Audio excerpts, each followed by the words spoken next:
डोळे झाका आणि देवाचं स्वरूप डोळ्यापुढे आणा आणि जप करूया. एका आवाजात खणखणीत मस्त म्हणायचं आणि श्वासावरती प्रत्येक श्वासावरती ध्यान दे. ओम श्री कृष्णाय नमः.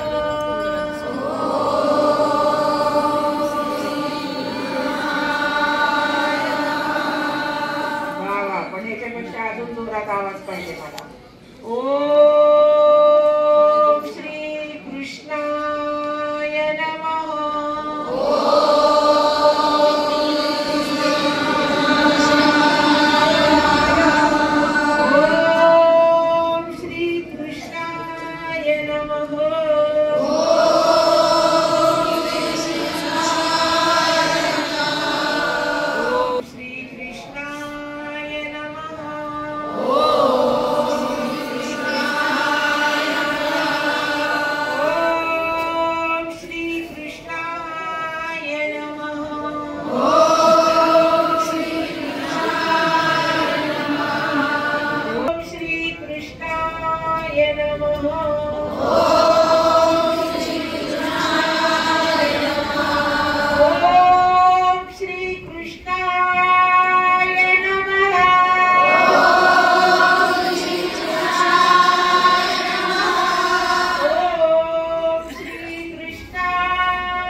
ओम श्री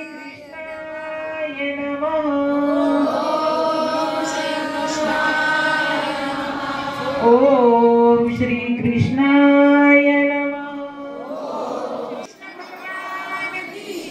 गोपाल कृष्ण भगवान की जय। आता 1-2 मिनिट देवाचं ध्यान करायचं।